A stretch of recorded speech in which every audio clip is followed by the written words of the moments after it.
जय श्री राम। तुलसीदास जी श्री रामचरितमानस जैसे महाकाव्यों के रचयिता हिंदू कवि संत थे। रामचरितमानस तुलसीदास जी का गौरव ग्रंथ है। उनका जन्म स्थान उत्तर प्रदेश के कासगंज सतयुगीन तीर्थ स्थल शुकर क्षेत्र है। भगवान की प्रेरणा से शुकर क्षेत्र में रहकर पाठशाला चलाने वाले गुरु नरसिंह चौधरी ने इस राम बोला के नाम से बहुचर्चित हो चुके बालक को ढूंढ निकाला और विधिवत उनका नाम तुलसीदास रखा। गुरु नरसिंह चौधरी ने ही इन्हें रामायण, पिंगल शास्त्र व गुरु हरि हरानंद ने इन्हें संगीत की शिक्षा दी। इसके बाद बदरिया निवासी दीन बंधु पाठक की पुत्री रत्नावली से इनका विवाह हुआ। रत्नावली के पीहर चले जाने पर ये रात में ही गंगा को तैरकर पार करके बदरिया जा पहुंचे। तब रत्नावली ने लज्जित होकर इन्हें धिक्कारा। उन्हीं वचनों को सुनकर इनके मन में वैराग्य के अंकुर फूट गए और 36 वर्ष की अवस्था में शुकर क्षेत्र सोरो को सदा के लिए त्याग कर चले गए। कुछ काल राजापुर रहने के बाद वे पुनः काशी चले गए और वहां की जनता को राम कथा सुनाने लगे। कथा के दौरान उन्हें एक दिन मनुष्य के वेश में एक प्रेत मिला, जिसने उन्हें हनुमान जी का पता बतलाया। हनुमान जी से मिलकर तुलसीदास जी ने उन्हें श्री रघुनाथ जी का दर्शन कराने की प्रार्थना की। हनुमान जी ने कहा, तुम्हें चित्रकूट में रघुनाथ जी दर्शन होंगे। इस पर तुलसीदास जी चित्रकूट की ओर चल पड़े। चित्रकूट पहुंचकर उन्होंने राम घाट पर अपना आसन जमाया। एक दिन वे प्रदक्षिणा करने निकले ही थे कि मार्ग में उन्हें श्री राम के दर्शन हुए। उन्होंने देखा कि दो बड़े ही सुंदर राजकुमार घोड़ों पर सवार होकर धनुष बाण लिए जा रहे हैं। तुलसीदास उन्हें देखकर आकर्षित हुए, परंतु उन्हें पहचान न सके। तभी पीछे से हनुमान जी ने आकर जब उन्हें सारा भेद बताया तो वे पश्चाताप करने लगे। इस पर हनुमान जी ने उन्हें सांत्वना दी और कहा, प्रातःकाल फिर दर्शन होंगे। संवत 1607 की मौनी अमावस्या को बुधवार के दिन उनके सामने भगवान श्री राम जी पुनः प्रकट हुए। उन्होंने बालक रूप में आकर तुलसीदास जी से कहा, बाबा हमें चंदन चाहिए, क्या आप हमें चंदन दे सकते हैं? हनुमान जी ने सोचा कहीं वे इस बार भी धोखा न खा जाएं, इसलिए उन्होंने तोते का रूप धारण करके यह दुआ कहा। चित्रकूट के घाट पर भई संतन की भीड़, तुलसीदास चंदन घिसे, तिलक देत रघुबीर। तुलसीदास भगवान श्री राम जी की इस अद्भुत छवि को निहार कर अपने शरीर की सुध बुध ही भूल गए। भगवान ने स्वयं अपने हाथ से चंदन लेकर अपने तथा तुलसीदास जी के मस्तक पर लगाया और अंतर्धान हो गए। संवत 1628 में वह हनुमान जी की आज्ञा लेकर अयोध्या की ओर चल पड़े। उन दिनों प्रयाग में माघ मेला लगा था। वे वहां कुछ दिन के लिए ठहरे। पर्व के 6 दिन बाद एक वट वृक्ष के नीचे उन्हें भारद्वाज और याज्ञवल्क्य के मुनि के दर्शन हुए। वहां उसी समय वही कथा हो रही थी जो उन्होंने सूकर क्षेत्र में अपने गुरु से सुनी थी।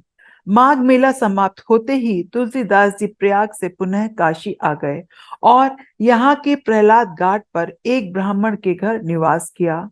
वही रहते हुए उनके अंदर कवित्व शक्ति का प्रस्फुरण हुआ और वे संस्कृत में पद्य रचना करने लगे।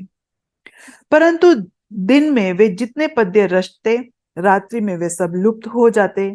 यह घटना रोज घटती। 8वें दिन तुलसीदास जी को स्वप्न आया। भगवान शंकर ने उन्हें आदेश दिया कि तुम अपनी भाषा में काव्य रचना करो। तुलसीदास जी की नींद उचट गई। वे उठकर बैठ गए। उसी समय भगवान शिव और पार्वती उनके सामने प्रकट हुए। तुलसीदास जी ने उन्हें साष्टांग प्रणाम किया। इस पर प्रसन्न होकर शिव जी ने कहा, तुम अयोध्या में जाकर रहो और हिंदी में काव्य रचना करो।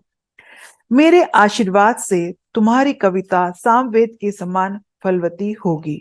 इतना कहकर गौरी शंकर अंतर्धान हो गए। तुलसीदास जी उनकी आज्ञा शिरोधार्य कर काशी से सीधे अयोध्या चले गए। संवत 1631 का प्रारंभ हुआ। देवयोग से उस वर्ष रामनवमी के दिन वैसा ही योग आया जैसे त्रेता युग में राम जन्म के दिन था। उस दिन प्रातःकाल तुलसीदास जी ने श्री रामचरितमानस की रचना प्रारंभ की।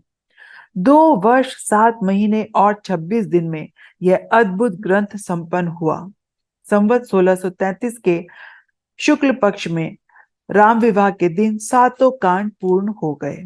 इसके बाद भगवान की आज्ञा से तुलसीदास जी काशी चले गए।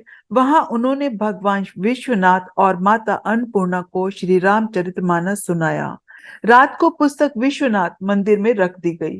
प्रातःकाल जब मंदिर के पट खोले गए तो पुस्तक पर लिखा हुआ पाया, सत्यम शिवम सुंदरम, जिसके नीचे भगवान शंकर की सही पुष्टि थी। उस समय वहां उपस्थित लोगों ने सत्यम शिवम सुंदरम की आवाज भी कानों से सुनी। इधर काशी के पंडितों को जब यह पता चला तो उनके मन में ईर्ष्या उत्पन्न हुई। वे दल बनाकर तुलसीदास जी की निंदा और उस पुस्तक को नष्ट करने का प्रयास करने लगे। उन्होंने पुस्तक चुराने के लिए 2 चोर भी भेजे। चोरों ने जाकर देखा कि तुलसीदास जी की कुटी के आसपास 2 युवक धनुष बाण लिए पहरा दे रहे हैं। दोनों युवक बड़े ही सुंदर, क्रमशः श्याम और गौर वर्ण के थे। उनके दर्शन करते ही चोरों की बुद्धि शुद्ध हो गई। उन्होंने उसी समय से चोरी करना छोड़ दिया और भगवान के भजन में लग गए। तुलसीदास जी ने अपने लिए भगवान को कष्ट हुआ जान कुटी का सारा सामान लुटा दिया और पुस्तक अपने मित्र टोडरमल, जो कि अकबर के 9 रत्नों में एक थे, उनके यहाँ रखवा दी। इसके बाद उन्होंने अपनी विलक्षण स्मरण शक्ति से एक दूसरी प्रति लिखी। उसी के आधार पर दूसरी प्रतिलिपियां तैयार की गई और पुस्तक का प्रचार दिनों दिन बढ़ने लगा।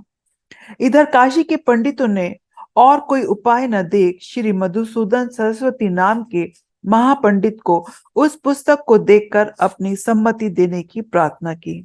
मधुसूदन सरस्वती जी ने उसे देखकर बड़ी प्रसन्नता प्रकट की और उस पर अपनी ओर से यह टिप्पणी लिख दी, आनंद कानने हासमी जंगम तुलसी तरु कविता मंजरी भांति राम भ्रमर भूषिता। अर्थात काशी के आनंद वन में तुलसीदास साक्षात तुलसी का पौधा है। उसकी काव्य मंजरी बड़ी ही मनोहर है, जिस पर श्री राम रूपी भंवरा सदा मंडराता रहता है। पंडितों को उनकी इस टिप्पणी पर भी संतोष नहीं हुआ। तब पुस्तक की परीक्षा का एक अन्य उपाय सोचा गया। काशी के विश्वनाथ मंदिर में भगवान विश्वनाथ के सामने सबसे ऊपर वेद, उनके नीचे शास्त्र, शास्त्रों के नीचे पुराण और सबके नीचे रामचरितमानस रख दी गई। प्रातःकाल जब मंदिर खोला गया तो लोगों ने देखा कि श्री रामचरितमानस वेदों के ऊपर रखा हुआ है। अब तो पंडित बड़ी लज्जित हुए। उन्होंने तुलसीदास जी से क्षमा मांगी और भक्ति भाव से उनका चरणोदक लिया। तुलसीदास जी जब काशी के विख्यात घाट असीत घाट पर रहने लगे तो एक रात कलियुग मूर्त रूप धारण कर उनके पास आया और उन्हें पीड़ा पहुंचाने लगा। तुलसीदास जी ने उसी समय हनुमान जी का ध्यान किया। तुलसीदास जी ने साक्षात प्रकट होकर उन्हें प्रार्थना के पद रचने को कहा। इसके पश्चात उन्होंने अपनी अंतिम कृति विनय पत्रिका लिखी और उसे भगवान के चरणों में समर्पित कर दिया। श्री राम जी ने उस पर स्वयं अपने हस्ताक्षर कर दिए और तुलसीदास जी को निर्भय कर दिया। और संवत 1680 में तुलसीदास जी ने राम राम कहते हुए अपना शरीर परित्याग किया।